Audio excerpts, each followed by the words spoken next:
Okay, so Ringall Media, we're over in Leeds. We've got Shannon O'Connell with us. What a big fight coming at the weekend. Yeah, I'm excited. It's 2 days away. 2 days away, and you come face to face with Ebanie today. A few choice words going on, but I'm sure you'll keep that to yourself. Just how much preparation have you done for this fight? Because we've seen you in the gym and you're looking absolutely on sparkling form. Yeah, look, I mean, because we never had a date, like from when they called the mandatory fight, when the IBF ordered it, we were sort of trying to stay prepared just in case it got thrown at us at last minute. So I've pretty much been in prep for 20 weeks. Normally I only do a 10-week prep. And it's been hard out for 20 weeks. So I definitely, you know, there's no stone left unturned, that's for sure. You've been over in the UK, what, for a couple of weeks now? Yeah, 2 weeks. So we were... Yeah, 2 weeks. We were in Manchester for a week and a half training at Ricky's gym, and you know, that was really cool experience on its own, and we've been in Leeds for 2 days. I'll tell you what, it's cold up here, isn't it? It is freezing, but Leeds is actually beautiful. Like the city it's really nice. It's I didn't expect it to be this nice. A lot of people have warned me like, oh, you're going to Leeds, and I was like, I don't know what to expect, but it's beautiful. And they're very passionate boxing fans up here. It's going to be a cracking atmosphere on Saturday night. But you're no stranger to big occasions. You fought some world champions in some big venues. Yeah, I fought on, I think on the night, on the 10th of December, it's 6 years ago that I fought on the Joseph Parker, Andy Ruiz undercard. I fought an undefeated Argentinian then, and that was a good tough fight.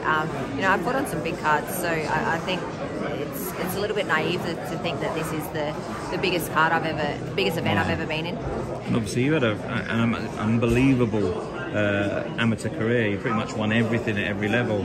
I was just talking to your man over there, and he was saying, you know, it's giving you just that one step ahead in the professional ranks. Yeah, look, I mean, I sort of came out of the amateurs when it started getting big for the women, so I didn't go to the Olympics and those sort of things, but I was ranked #2 in the Olympic division, and the reason I turned pro was because they wanted me to move to another state, and I've got kids, so you know it was impossible. Yeah. But they were taking the top 8 in the world, and I was the current #2, so all I had to do was win at Australian level, and I was in the team. And talking of the Olympics, another Team GB person who was sparring this week, Lisa Whiteside. She's great, Lisa, isn't she? Yeah, Lisa's lovely. She's a beautiful person, really experienced, really talented. She was great. I'll tell you what, I bet that was a hard spar. Yeah, the first 3 rounds, I think I was still struggling a bit with jet lag. I was like throwing punches, going whoa. Like, I mean, it wasn't until after that spar that people said, "You've only been here 3 days. What are you doing?" Like even Ricky said to me, like I don't like when I traveled to America, which you know Australia's further. Yeah. You don't really do anything for the first few days. And I was like, oh, oops.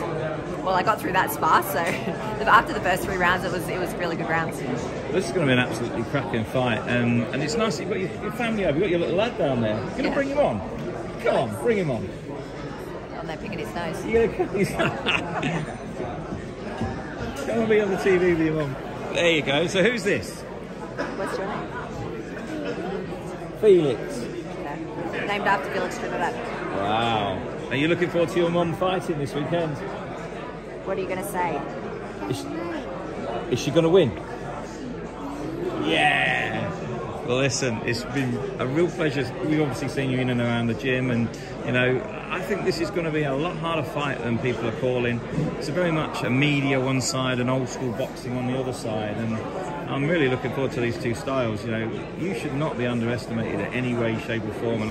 Yeah, absolutely. I mean, we're not underestimating them. I'm sure deep down that on social media they seem to be underestimating me, but I think deep down they know what they're in for. I mean, they did try and get out of the fight quite a bit, so they know what they're in for. They know that it's going to be a hard fight. I'm sure they've got full confidence, but they know it's going to be a hard fight. We know it's going to be a hard fight, so it's going to be fan friendly, that's for sure. Well, listen, we're looking forward to it. It's been really nice speaking to you. And you, mister.